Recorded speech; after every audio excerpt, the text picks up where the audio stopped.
Hello everybody, welcome back. It has been, oh my goodness, already losing my phone. It's been quite a few weeks since I've done an update and several of you have reached out and said, hey, I miss your check-ins. Are you gonna do one soon? I'm like, okay, well, I guess we'll just do a quick life update. Since so many things have been happening lately, I'm just gonna start by prefacing, if I fall off my chair during this particular video, I don't know what's gonna happen. I've seen several screws fall out of this today. It started off as being the most ergonomical, amazing chair. I love it. As someone with ADD, I like to shift positions throughout the day. And obviously I spent a lot of time in this chair, so it was brilliant until it wasn't. So I'm in the market for a new one. I have sworn and cussed more times recording videos sitting in this chair than I care to admit. But anyway, we're here, we're with the chair. Let's just do it. So obviously new backdrop, new home. I found a place very close to where I was living. That was just too good of a deal to pass up. So instead of renting, we're now here. So this past weekend has been hectic, stressful. I have not lifted in, again, another week. In fact, just reflecting on the last couple of months, I don't think I've ever missed more workouts than I have in the year of 2025, which is surprising to me because I figured that maybe the year that I was going through my divorce, like maybe that was the year where I trained less. But perhaps if I was to spread out like all of the weeks off that I've taken in the last couple of months, maybe they're comparable, I don't know, but it certainly feels very unusual. So I guess to back up a little bit, since it has been so long since I have done a personal check-in, I had my wisdom teeth out, all four of them. I guess that was sometime in August. So almost immediately after I finished my competition, I'm like, that's it, I'm biting the bullet. I started the process of straightening my teeth back in 2020. COVID hit, and I remember the retainer that I had basically gotten to the end of, oh my gosh, basically gotten to the end of like the retainer. So I had straight teeth. It was awesome, and then it snapped. And then of course the place that provided the retainer, I can't remember what the name of it was called now, maybe Smile Bright. But anyway, this is gonna be a problem. The retainer broke and I couldn't get it replaced. And like so many months had passed that my teeth had started to move and I was just like, I'm not going through this again. So I just let it be. And of course my teeth moved back to all the wrong places. In fact, they're probably worse than they were before I started. So the whole reason for getting my wisdom teeth out was so that I could go back and get a retainer. So I now have my braces in, which was terrifying and scary because I was like, am I gonna have a lisp? Am I gonna be able to talk? Like so much of what I do requires me to talk to people and of course a film. So I was pleasantly surprised when I attempted to speak shortly after having the little like, I think, bumps on your teeth installed, and I was like, oh, this is not so bad. So that was one like big thing that I wanted to check off my list like once my competition season had finished.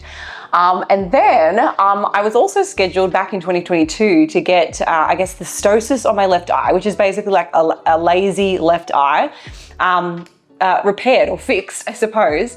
And in the process, I was like, okay, I'm just gonna get an upper bleph on both sides. And while we're there, since I'm going to be, you know, getting my eyes fixed, let's do the bottom as well. So that was quite an ordeal. So I had an upper and lower blepharoplasty, I think I'm saying that correctly, on both eyes. And boy, they don't tell you or prepare you for what you're gonna look like, or at least in my case. I don't know that all like recoveries look as hideous as mine did, but it was something. I'll pop a couple of quick pictures up for you just so that you can see that I'm not being a baby, and it was wild. Completely painless, just annoying as heck, because the recovery process basically has you putting ointment in, like pulling down your eyelid, squeezing a bunch of stuff inside here multiple times a day. And then for that period where it's still kind of in your eyeball, you can't see. So it was actually very frustrating to work during that time frame. I thought I had a hack because I found this eye mask, which is a ice pack that has like the holes in it. So I was like, yes, like I can work, I can multitask here and kind of do the recovery thing, because it's 15 minutes on, 15 minutes off for like 3 or 4 days straight. And I, to be honest, probably did it for a little bit longer because I had so much swelling.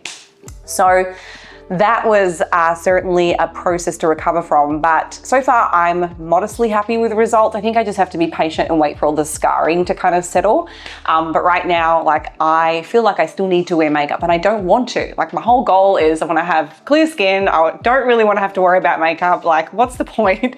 And right now it's still quite red in the crease, like where the scar line is. So I've been told that it will settle down and it won't be discolored for very long. Keep wearing scar strips, use this exosome cream around your eyeballs, and eventually you won't even know it was there. And to be honest, like, when I've got my eyes open, like, I don't see it, but it's just a little bit lumpy. So that was that procedure. That required me out of the gym for 2 weeks. So we've clocked out 3 weeks just in those two. And then this past week with moving, I've had a month off at least. So not ideal for somebody who is wanting to come back bigger and better, you know, in my next competition season. But I am very determined to, I guess, break the chain, finish up all the surgeries for this year, and get to work on building my ass. So I guess new goals for 2020, or the last part of 2025 and 2026. So that's kind of some of the personal things, I guess, that have been going on. I guess in the business front, for any of you that have been following along on social media, oh my gosh, the scandal with the previous developer of my last app is just insane. Like, and it just gets worse. So as recently as October 13, this person was logging into my accounts and still checking on like my Be a Fit developer account. Like, it's wild. So I know Mark Carroll and Lauren Simpson had the same kinds of issues going on with this person. They were in a massive lawsuit. I had no idea. And I guess she's gone about and done the same thing to me. So it's nice to kind of have that somewhat behind me, but there are still so many things that keep popping up, like in business, that this person has just made everything 50 times harder than it needed to be. Like, she hacked all of my social media accounts. I don't even have access to like my Facebook Meta account anymore. Like, she, I guess, put in like hackers. Now we can't access it. I can't use that to market my companies. So like, accounts that I have had for 10 plus years, building a following, helping to, you know, sell what I do, is now rendered basically like non-usable. We haven't been able to get in touch with anybody like at Meta that maybe is higher up enough to support us. So like, my marketing person is just like so over it. So if anybody knows anyone from Meta and has a contact or an in to help us recover our accounts because they've been stolen, that would be amazing. But yeah, just as recently as a few weeks ago, this person was still logging into my Apple developer account. She has my name associated with her email and multiple other emails. It's just crazy. So I'm kind of happy to be looking forwards and that we're about to launch the new app with our brand new developers who've been wonderful. Just genuine, kind, honest, transparent from the start. So I cannot wait, guys. I feel like I'm going to cry the day that that app launches and it's doing what I have always intended it to do. Is honestly going to be a miracle. And I think, I don't know whether other people would have continued to pursue this as I have done. I feel like I have just been tested with so many evil doers over the last couple of years. It's almost broken me, but not quite. So I'm glad that I was raised the way that I was, because honestly, like the self-discipline and all of those like little nuggets of gold that you pick up as a child have stuck with me, and it just helped me kind of get through this. And of course, amen to God, because it is purely a miracle that I am still trying to get this thing done. So that's really exciting. And I guess since we're talking about it, we have a challenge that is kicking off on November 17. It is our Slay the Holidays 6-week challenge. So it's basically the challenge that's going to run us through to the end of the year. And it's the first time that we're actually doing it over not only Thanksgiving, but Christmas as well. So during that period, I feel like is when, at least from the work that I do with one-on-one coaching clients, it's the time where people just feel the most amount of turbulence. They've got so much disruption to their normal routine, and they just feel like they're failing, across the board. And I think one of the things that I wish that I had when I was younger, and even, as an adult, I suppose, was just guidance and somebody with like the words of wisdom that I needed to kind of keep me sane during these really busy periods. So I was like, you know what, I think I want to run this challenge like through the holidays, not with the expectation that people are going to be crushing it and slaying, but more so how do we work through and find and discover what balance looks like for you as an individual, and just help people like reset their expectations around holidays and vacations and travel, and try to kind of find a softer, more compassionate approach. So I'm really excited to do that. And this year we're actually offering through Thanksgiving and Christmas, I've actually got custom meal plans. So if you're somebody that likes to be organized, maybe you're a host for those types of events, maybe you have the family at your house, you're the one cooking, you're the one busy, but you're also kind of like still thinking about your nutrition and your health goals and don't want to completely, you know, table it. This has like all of the Christmas holiday recipes. It's got the Thanksgiving recipes, like right down to like all the sides and the accompaniments. And of course, you know me, I'm a sweet tooth, all of the desserts. And I've got different brackets of calories with different meal menu, like a set menu. So you can kind of be like, oh, I feel like I'm going to have maybe, you know, 1,800 calories for that particular day, or 2,500 calories for that particular day. And then there's a full set meal plan down to your snacks and everything that you could possibly want to enjoy and indulge. And they're usually compromised, like lower calorie options. So I'm excited to be able to share that with you guys. I know it was super helpful for me kind of during periods where I was like, I want a bit of structure, but I don't want to be, you know, missing out and sacrificing on all the things that I love. So yeah, that's going to be kicking off soon. If you're interested in joining, it's only $99. You get so much stuff in this challenge, and there's also $3,000 of cash and prizes up for grabs in a short 6-period week. So I mean, just in time for Christmas, or at least the new year. So many prizes going out, and free coaching as well with me, if that's something that you're interested in. So yeah, go and check out the getbeerfit.com website. Links are in the description below if you're interested in learning more about that. So yeah, the app's coming up. We'll be launching, I guess, to the public, so to everybody, sometime in early December. But for our Slay the Holidays participants, you guys will get first dibs and first access, first look in at the brand new platform. And it's got all new features. And I think this is so corny, but I think the one that I'm most excited about is that it gives you options to like tailor your viewing experience. So like if you're a dude and you want to use the app, you can go in and make it yellow or green or black, or like whatever color scheme you like, and you can kind of change like the accent colors and what's bold and what's not. Like you really get to tailor it. So I've been in there today, like even though my brand typically is like the red color or like watermelon, and it fades into like some orange, I don't know what it is. But anyway, you can actually completely change it all. So I'm seeing my app with like 50 different colors. I'm like, this is cool. So I don't know, that excites me. I'm such a kid. I guess that's like the creative part and like the ability to customize it to your own experience. So that's that. But I guess from a training and nutrition standpoint for me personally, obviously this check-in's a little bit different. You'll notice that I'm not using any of my spreadsheets, and that's because I'm not dieting. So I just don't need that level of precision in a building season. And I know, you know, a lot of people still find, you know, macro tracking relatively simple. It doesn't phase them at all to still track macros. You know, it keeps them on top of their goals. I think, you know, for me, I obviously view it through a very different lens because I have been in the industry. I'm a dietitian. I've been looking at food, thinking about food annoyingly for like most of my adult life. So I think for me, you know, I'm probably still doing mental math and I know what's going in, and perhaps a little bit better than maybe, you know, your accountant or, you know, somebody that's not in nutrition per se. So I can see where, you know, that skill of continuing to track kind of builds confidence, helps to broaden your experience and understanding of the constituents of the foods you like to eat. And maybe in time for those people, when they feel confident in their ability to estimate better, maybe they too will have the freedom, as I call it, to step away and not track in an off season. So I guess, what are my calories? Again, I'm not tracking exactly, so I couldn't tell you 100%, but I can say probably within a 5% guess of what's perfectly accurate. I'm guessing it's somewhere between maybe like 1,800 and 2,000 calories. I'd say that's probably what my average looks like, you know, 1 week to the next.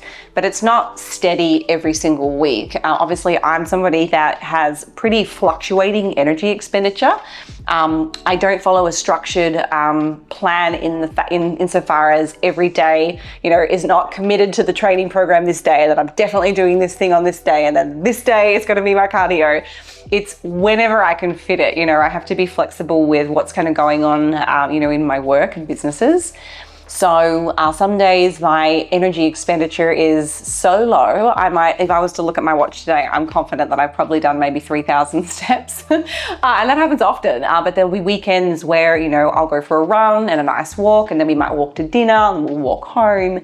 So, you know, my step count's probably closer to 15,000. So, you know, the average is probably, I don't know, 7,000 to 8,000 at the moment, like in my off season, because I'm not prioritizing having to do a certain amount of steps. Like, to me, steps is a wonderful thing to do if you have the luxury of getting outdoors. I love going outside, enjoying the weather. I am a sun bunny, so it really bugs me when I can't do it, but there are other priorities. So yeah, I'd say it's more of a tool that I lean into when I'm in my competition season. So, you know, I'll ramp it up as I need to continue making progress towards that fat loss goal. But for now, since maintaining like a super shredded physique isn't my top priority, oh hello Kay, then, you know, I don't really focus on that too like strictly. But what's interesting is I will often have periods where I can kind of feel my body is changing a little bit. It might be going up in weight. And, you know, I can very quickly and easily reflect back on like the foods that I've enjoyed. You know, it's probably more calorically dense meals eaten out of the home, or even just ordering more sweets into the home, or I've cooked something that's a little bit more calorie dense. And, you know, I can tell, even though I may not be weighing often, my weight will kind of move up just based on how my clothes are fitting. And in those instances, I can also just go, okay, well, I might just need to move a little bit more so that I feel, you know, more comfortable in my skin, or just so that my clothes fit a little bit better. And I think one area even I myself could improve upon so that I enjoy my off season a little bit better is spending more time like building out a wardrobe of clothing that I feel good in. There is nothing worse than putting on clothing that does not fit you, or that the style does not look flattering, you know, on a body that has more body fat. So I think when I haven't put the effort into like, you know, feel comfortable in my clothes, I can't really complain about it. So I'm sure Sam absolutely hates me because in my off season of like trying like 20 things on, I'm like, damn it, it doesn't fit. I've got no clothes. So it's not like a reflection or a criticism of myself, like, oh yuck, I look gross. It's just these clothing feel so uncomfortable. And I probably could improve the way that I feel by spending more time putting together that like building season, I guess, attire. And I would maybe encourage you guys to do that too if you're planning on like spending a good time not thinking about fat loss and, you know, growing muscle, because, you know, that's such a critical piece in like getting to your ultimate physique goals, but also from a metabolic health perspective too. If you're under-muscled, you're always going to have a lower metabolism and, you know, just a less robust caloric requirement because there isn't a need for excess calories. So, you know, there are multiple benefits for increasing your muscle mass, you know, not just the aesthetic ones. So yeah, I guess nutrition has been kind of in a bit of a range. I do mental tallies at the end of the day. You know, I might reflect back on, did you eat breakfast today? No, you skipped that. You had a much bigger lunch, you know, maybe 40 grams of protein was consumed there. Okay, I had a 30-gram protein shake after that. Okay, I need to have a pretty hefty serving of protein, you know, for my final meal. So I'm still trying to kind of get to my protein targets or within a range, but I'm not, you know, inputting it into my phone. And I think, again, just through experience and doing this for a long time, it does get a whole lot easier to do that and to do so confidently. So yeah, when it comes to training, doing, I'm still trying to shoot for 4 sessions per week. So I've got a new hyper-focused glute program, which I have had written for like 4 weeks now, but I have not had the free time to, I guess, put all of the links and attach the videos and send it over to our marketing person to put on the website. So I've been doing it and I would love to share it with you, but I'm just like trying to prioritize. So this past weekend, usually weekends is kind of when I get those extra tasks done, because my weekdays are busy with coaching. But every weekend it was like traveling to the Olympia a few weeks back. Then I got back and we had like a major deadline for one of the components of the app that I had to work on.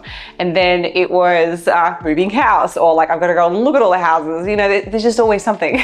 So I'm optimistic that I'll actually have that on the site for you guys by the weekend, which I think is when you will probably see this video. So fingers crossed. I would go and check the Beer Body website, go to the shop, look at the training programs, and you'll probably see the new one. But anyhow, it's 4 sessions a week. The overall duration is a little bit less than what I was doing back when I was competing. Generally, my volume doesn't change between my on-season and off-season, to be honest. I think I utilize resistance training as a way to burn calories during my fat loss phase and as a way to kind of preserve muscle. It's interesting, we reviewed a meta-analyses recently that was looking at, actually no, it was just a study out of Brazil that was reviewing competitive athletes and like what their typical on-season and off-season training looks like. If you want to go and watch that video, you can check out my YouTube channel. But what was interesting to me was that the volume was always drastically lower during the prep season. And I can see from the perspective of, you know, maybe they're filling the time with more cardio to burn a higher amount of calories, or, you know, maybe they're trying to minimize the risk of injury. But yeah, I've never kind of approached my off season and my training prep season any differently. If anything, I might do, you know, fewer strength-based rep ranges when I'm, you know, in my competition season. You know, I try to keep it more hypertrophy focused, but, you know, I'm still trying to maintain to hang on to as much muscle as I can, you know, during a cut. So yeah, my training programming right now isn't a whole lot different. If anything, I probably got a little bit lazier because it's not competition season. And, you know, I'm also thinking about doing lifting from a longevity standpoint. So I don't want to burn myself out in the off season, you know, also knowing that I've got a heavy set 10 exercise training program every time I go into the gym, you know, when I'm competing. So right now, I'd say that I'm probably averaging about 7 or 8 exercises in my workouts instead of 10, which is pretty standard for my prep season. And again, that helps burn calories, and it also just is protective in terms of maintenance of muscle.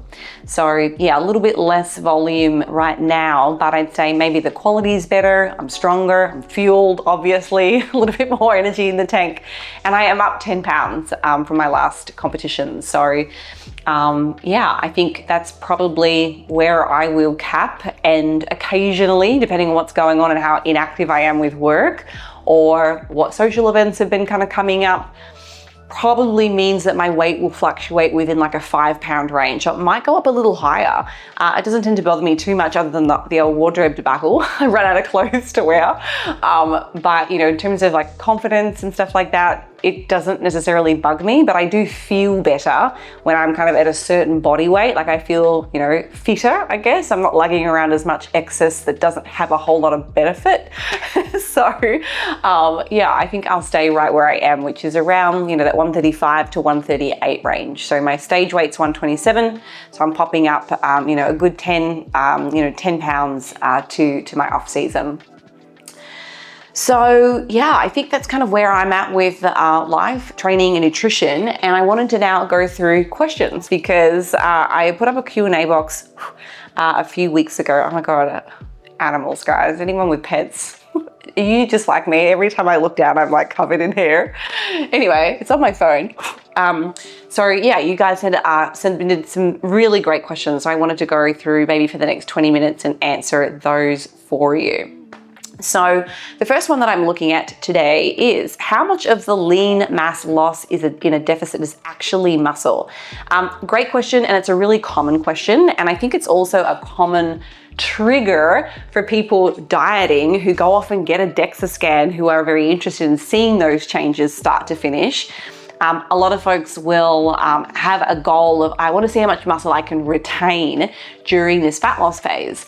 And they'll go about an awesome fat loss. They'll, I don't know, lose 10% of their body weight or something like that. But then when they look at the actual fat mass and non-fat tissue results, start to finish, often, I had one lady actually send me a video check-in, like on a non-check-in day, just mortified, in tears. She's like, Holly, I did this cut. I've lost like 10 pounds of muscle. Like, look at this. And that was her interpretation. And that was what the clinician that ran the test for her, like, basically reported when she looked at the results. And she was so sad. She's like, did I diet wrong? Like, have I lost all my muscle? And I had to point this out to her. And I hope that this is informative for you guys as well. When you start your fat loss phase, you're full of calories, you've got plenty of energy, and guess what? Your muscle glycogen stores are likely full. I just realized I've adopted a cat in the last few seconds. But as you go through that fat loss phase, you're going to start to, lower the amount of glycogen replenishment. So if you're trying to stay in a deficit, usually what's coming in is kind of going straight back out to the movement and your incidental activity throughout the day. So you go from having very full muscle glycogen stores to basically empty muscle glycogen stores most of the time. So that in and of itself is going to make a pretty significant impact on the fat-free mass measurement when you get a DEXA scan. So I would probably have to wager 50 to 80% of the changes that you see on a DEXA are linked directly to glycogen and then the accompanying water that's kind of bound to that glycogen molecule inside your muscle. So I guess if you reflect back on a past DEXA scan, you can probably do that math. Like, there's a good percentage of that that's coming from glycogen and water. And for those that don't know, remember that fat-free mass isn't just skeletal muscle. So that includes things like your hair, skin, nails, bone, organs. Those two also shrink a little bit as we go through, a fat loss phase, particularly if you've lost a significant amount of body weight. You no longer need the same size organ to support your day-to-day function. So sometimes they will shrink depending on how much weight is lost. So there are so many things that are influenced during that, before and after scan, that I honestly don't recommend kind of doing a comparison, at the start of a fat loss to the end of a fat loss phase. What we should really be paying attention to is the retention of muscle, and that is much better measured using something like an MRI, which can look at your, muscle circumference and your total muscle volume. And then the other method that I personally have been able to take advantage of is a B mode ultrasound. So that looks at the muscle thickness. It can also measure cross-sectional area. But I mean, who doesn't want to know like how many millimeters they've grown or shrunk, during each of these kind of phases. So it's a little bit more of an accurate way to look at the things that you care about. So, I would be looking at my glutes, I'd be looking at my quads, my hamstrings, probably my back, in certain instances that would be important to me, less so now, my shoulders. And you can see like down to the fraction of a millimeter, like how much you've actually grown, which to me is a much more important variable than looking at a DEXA scan, which is poorly able to distinguish the difference between those non-fat tissues.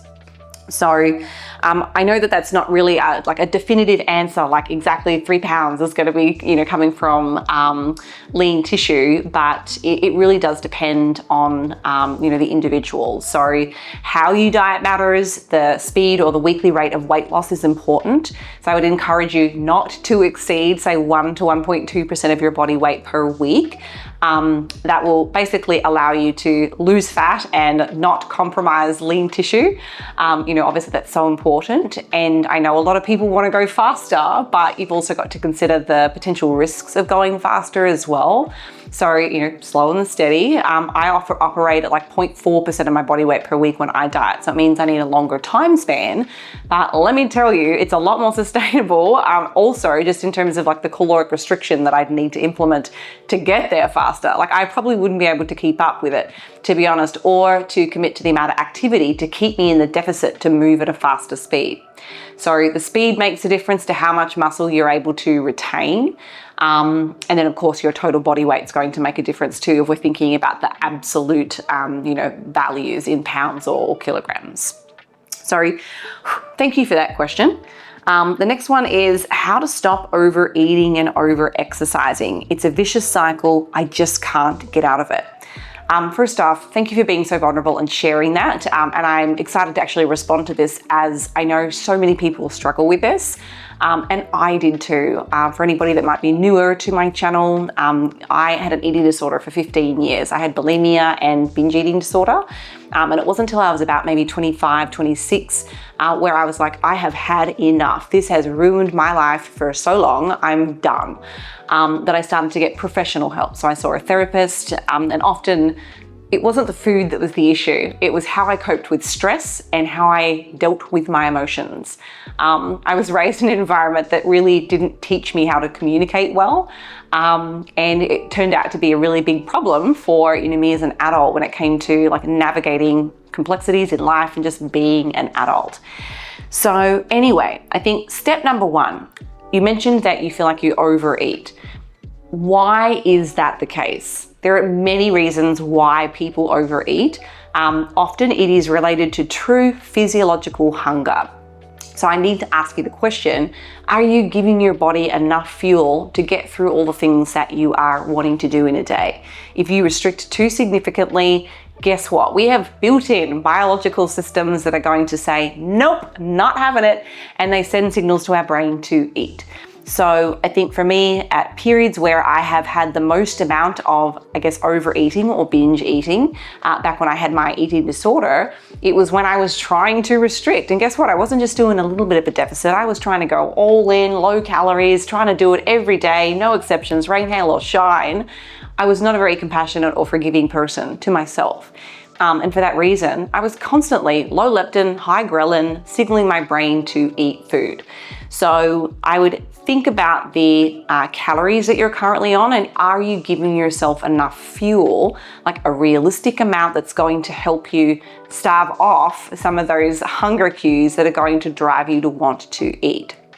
So physiological cues is one of the reasons why people struggle with overeating.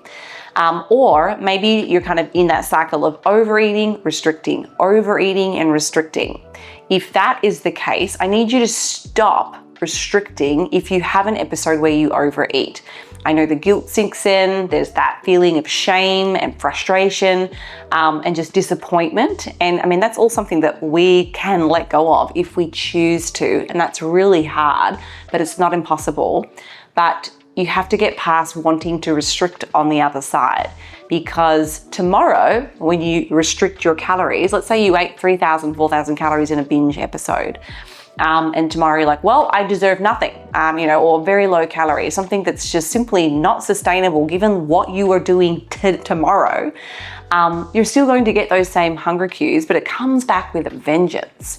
And if you punish yourself tomorrow, guess what? The tomorrow version of you still deserves some comfort. The tomorrow version of you still deserves to have pleasure from the foods that you eat.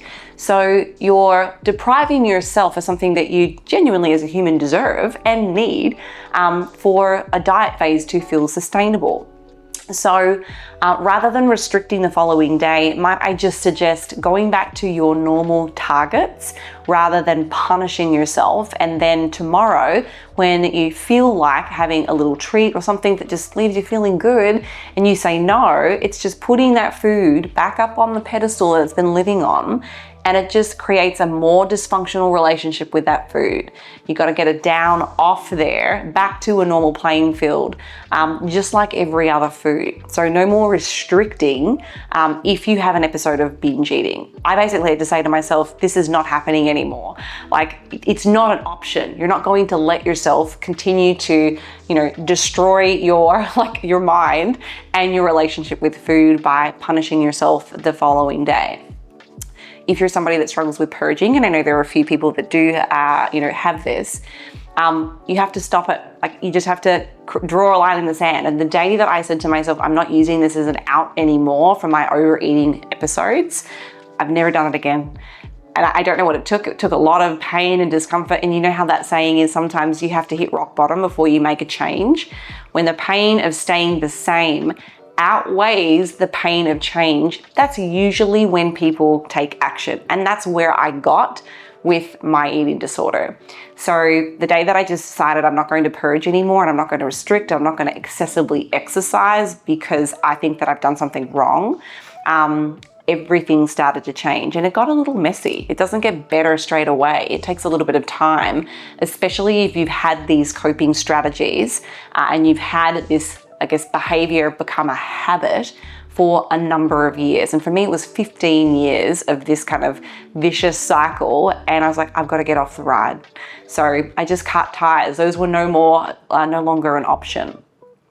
And the same goes for excessively exercising. If you eat a few more calories, if you have, 1,000 calorie, snack that wasn't meant to fit into your day's diet, I don't want you to keep punishing yourself and doing more hours of cardio or more lifting sessions. And, it's just working against your body, So go back to a normal amount of exercise. Just finish your typical planned exercise.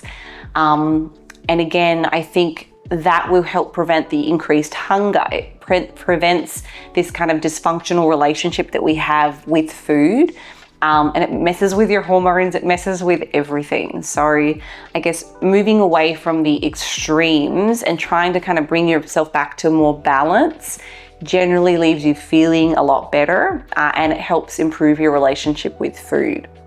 So I hope that is somewhat helpful. I could talk all day about this, and I usually like to get into things a little bit more detail with clients, but those are usually the two major issues that I see with people. It's the overcorrection for a feeling of shame or guilt. And then last but not least, I don't want to forget about emotional eating. So that was my biggest struggle. One of the things that I did when I didn't know how to communicate or how to express my feelings, imagine that, I just ate them instead. It was like to get away from the feeling of frustration or loneliness or sadness, or insert any emotion. I have some clients that, they'll overeat and binge when they're happy. So there's no right or wrong, one size fits all with this. It's how we learn to manage our emotions matters, and often food isn't the resolution. You have to think about what's causing the emotion. So you got to think about your feels for a minute and discover what's the root and underlying problem. And there's usually a better solution for the thing that you're struggling with that doesn't involve food. Food is very rarely going to be the thing that solves those issues. But now we've got a habit that we've developed for 10 years, and it takes a bit of time to undo that. And for me, it was confronting my emotions, learning to sit with stuff, learning to deal with things with proactive coping strategies rather than just always kind of leaning to food when I felt uncomfortable. I think you've really got to think about what your body really needs in this particular feeling that you're having. And, often it's my body actually needs rest, not training, not pushing harder, not restricting. It needs nourishment, it needs support, it needs care, not the kind of combative, abusive types of things that we'll often do because of a dysfunctional thought that we have. So emotional eating is a huge struggle for a lot of people, but it's certainly something that you can work through if you put your mind to it. It's like any goal that you have. You're not just going to wake up one day and suddenly it's no longer an issue.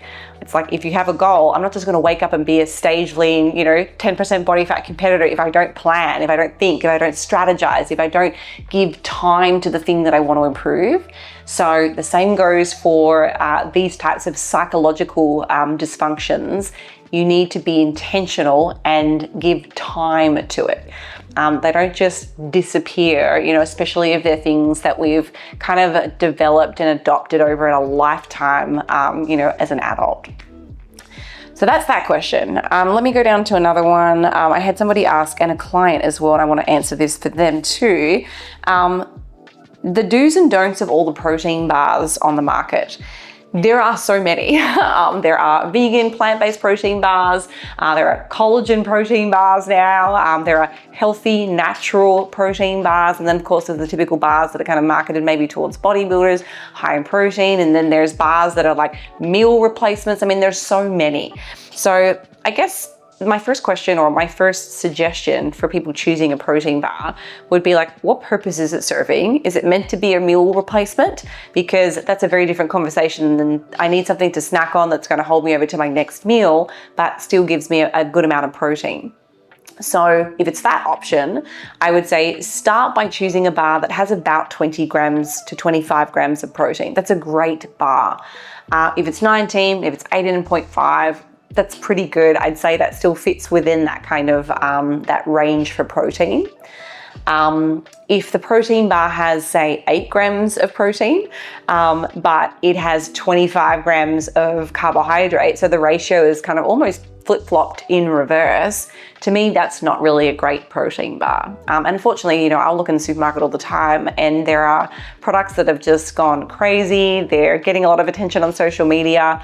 But the ratio of protein to carbohydrate to fat is basically backwards. Now, that doesn't make it a bad choice, but I think there are probably better options that you could choose because they exist. So again, if the protein is under 10, to me, that's not really a great product. I wouldn't be buying it personally. I'd just look for something that's got 20 to 25 grams. When it comes to fats, I'd say probably keeping it under 10 is a good snack. 5 to 10 grams of fat's pretty typical. If it's higher, just recognize that it's probably going to be a lot more calorically dense. And now we're kind of moving in towards like meal replacement territory for something that probably isn't going to give you a lot of satisfaction, like you could eat too, you know what I'm saying? So 5 to 10 grams of fat's a good range to work within. And if it is higher in fats, just watch the saturated fat content. You're supposed to limit your saturated fats to less than 10% of your total daily energy requirements. So again, that looks a little bit different for all of us. I think for me, it's probably like 12 to 15 grams of fat per day saturated, and that's kind of my limit. So to see a protein bar that's got a lot of saturated fat in it, you know, considering the fact that I also eat animal-based protein sources and dairy, you know, there's going to be some trace amounts of fats coming in from those foods, which I enjoy. I'm just a bit more mindful with, you know, what I'm putting in other places. The ingredient list, let's talk about that. If there's more than 15 ingredients, I think it's probably going to give you some trouble gastrointestinally. So generally that would mean or indicate that there's probably, you know, a lot of added ingredients to help with the mouthfeel. It doesn't mean that they're necessarily unsafe, but you know, they're adding in a lot of things to kind of stabilize the product and to help it maybe mask the flavor of something else, or to give it a longer shelf life, and or to pump up the sweetness, you know, through added sugar alcohols. And usually the more of those ingredients that are listed in an ingredient list, the more trouble they're going to give you here. So 15 ingredients or less, and you should be looking for something with the first ingredient being like a whey isolate or a whey concentrate, or, you know, if you're looking at a vegan plant-based protein, you know, it might be like some kind of pea protein or rice-based protein right at the top, because the order of ingredients is also the quantity of ingredient that is first to last. So, you know, if you've got protein that's kind of halfway down, but you've got a bunch of unknown ingredients at the top, to me, that's kind of a bit of a red flag. It's probably not a great high quality product. And just limit the amount of sugar alcohols. I don't know very many people that tolerate them very well. And especially when you're dieting, it might not be that that one product has a crazy amount of sugar alcohols, but if you think about all the other places they're coming in throughout the day in your diet, whether it's adding a sweetener to your coffee, maybe you've got a reduced fat, low sugar yogurt, which has sugar alcohols. I know a lot of the products that I like to eat during my fat loss phase, they're low calorie, but they've got a lot of added sugar alcohols, especially the dairy. And then you might be having products with like xanthan gum and sugar alcohols, you know, in breads and wraps and things like that. So there's something called a stacking effect, where a small quantity gives you no issues, but as you kind of add up all of those products throughout the day, that is what then kind of triggers the discomfort, the gas, the bloating, the abdominal distension, and it's just not very pleasant. So that's, I guess, my hot tips for choosing a protein bar. I love the barbell bar products at the moment. They are so good. I am obsessed with them. I love the peanut butter chocolate one and the chocolate fudge, I'm gonna say, but I mean, there's so many cool flavors. So that's my go-to at the moment. Okay, let me do a couple more questions because I know I'm getting close to about an hour here. So proper gym shoes for working out. Okay, so I guess it depends on your goals. There are so many different types of sneakers and shoes that are probably better suited to different types of exercise. But if you're specifically focusing on resistance training in the gym, I guess I've got a couple of responses. If you are focusing on any strength-based exercises, for instance, maybe you've got strength rep ranges 1 to 6 for a squat or a deadlift, even a bench press, I would probably use a very hard, flat-soled shoe. They actually make like proper like lifting shoes. They don't look pretty and sexy like all of the I don't know, top name brand shoes, but they will allow you to get much more like even distribution of contact with the ground. And you can really drive your feet into the floor to really help stabilize, you know, for a strong base and a stronger lift. So when I was powerlifting, I used like an Adidas powerlifting shoe. You might see some of the fitness influencers that have dabbled in powerlifting, like using them. I would throw those in my bag, and then I'd put my normal sneakers back on maybe for the rest of the workout because they don't have a lot of bend. So you can imagine like trying to do a lunge in a powerlifting shoe. There's no flex in that sole. So like to get your foot up onto the toe at the back, it's not going to happen. I haven't tried it, trust me. So I would pack both shoes. But if you're going in to do just a normal session, maybe you've got like one compound lift at the beginning, like a hack squat or a pendulum squat or something like that, you can probably get away with like a regular tennis shoe, but just recognize that it is probably going to limit your stability and your ability to drive, you know, into the floor. So again, if you have any like inclination towards wanting to be strong, a flatter soled shoe is going to be your best option. I use like a Converse, but it does bring your toe, but the toe box is quite narrow. Like I can unfortunately feel my toes sometimes. I'm like, oh God, I wish I just had a better, more attractive, like flat, hard soled shoe. They do exist. I can't think of any brands off the top of my head, but you want something with a wider toe box with a flat sole so that you can splay your toes and you can get maximum drive into the floor. You can use a regular tennis shoe with the spongy sole, but it just means that you'll have a little bit more instability. It could potentially increase your risk of injury, especially when you start to lift heavy. I haven't seen or heard of anybody injuring themselves, but I'm obviously just going to caution against that.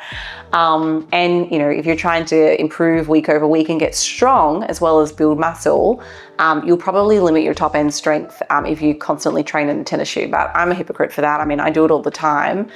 When I was really focused on powerlifting and being strong, I would wear my hard, flat-soled shoe. How do you brace your core during a lift? I guess without showing you a proper demonstration, since I can't in here and I haven't got a barbell, you know when someone goes to punch you and you're like, like you push out, like, you do that and then you hold it. So I can do that to my core, like I can brace, but guess what? I can also continue to brace my stomach as I just talk to you normally. I can also breathe in and out and still brace my core. So for all of my movements, whether it's overhead pressing, squatting, lunging, hinging, it doesn't matter.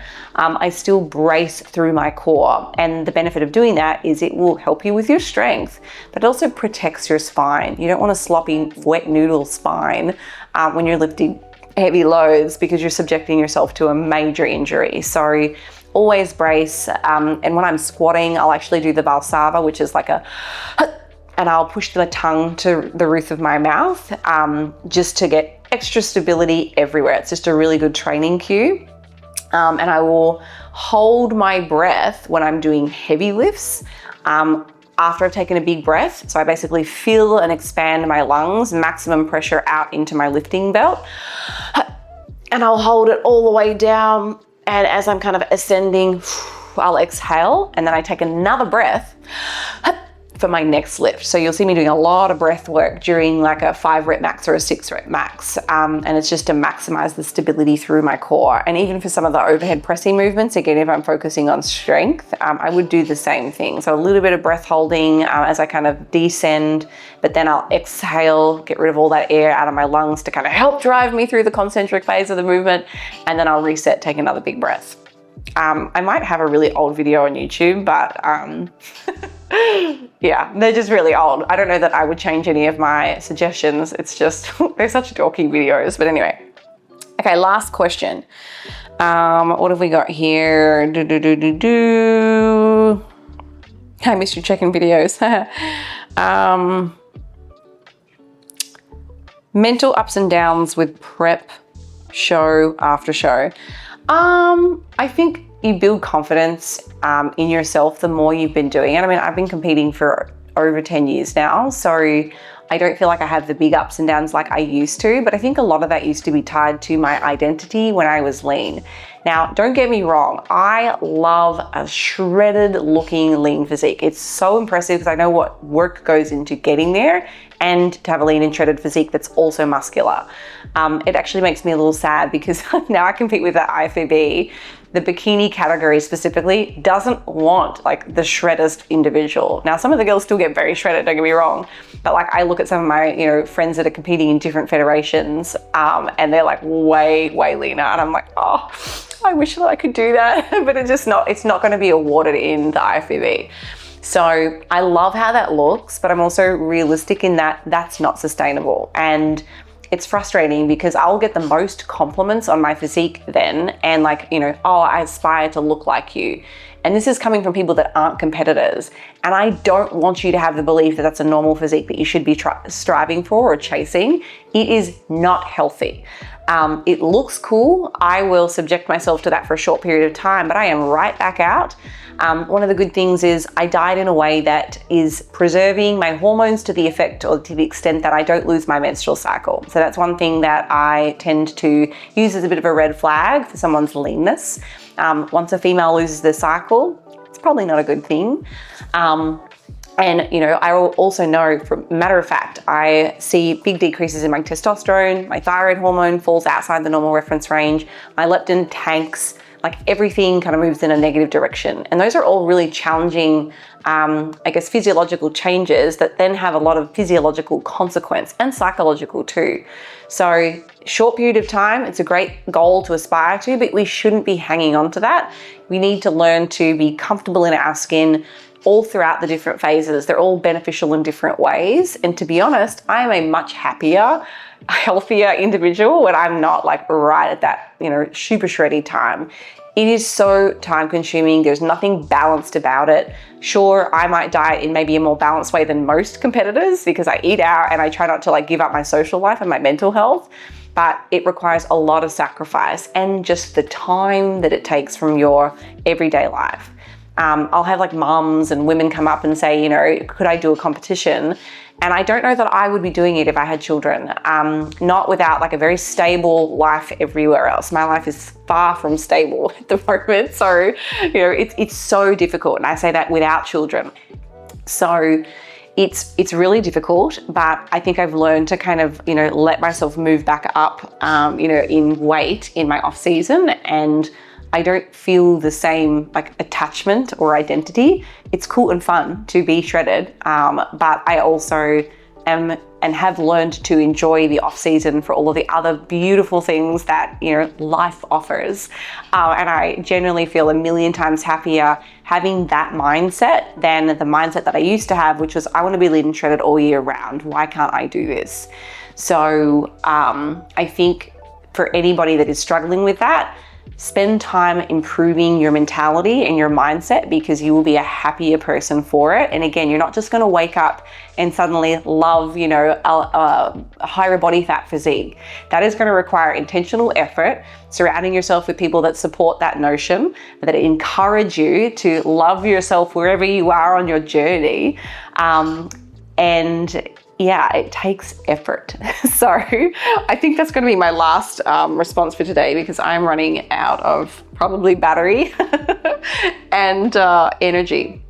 So I think that's all for this update. I will try and do a few more vlogs and things over the next few weeks as we lead into the holidays. And of course, please come and join us in the 6-week Slay the Holidays challenge. I'm so excited for that. We've got our community page like in the app. You don't have to go to Facebook or some other random page. Like, it's right there. Click at the button. I cannot wait. I'm so excited. And we've got exclusive workouts that are going to be available to our challenge participants. You've got the brand new, I guess, holiday recipe guide with Christmas Day and Thanksgiving Day menus. There's the educational guide, which is basically the Bible. It teaches you everything that you need to know to basically coach yourself. And of course, with the guidance and support every week from me with the live Q&As.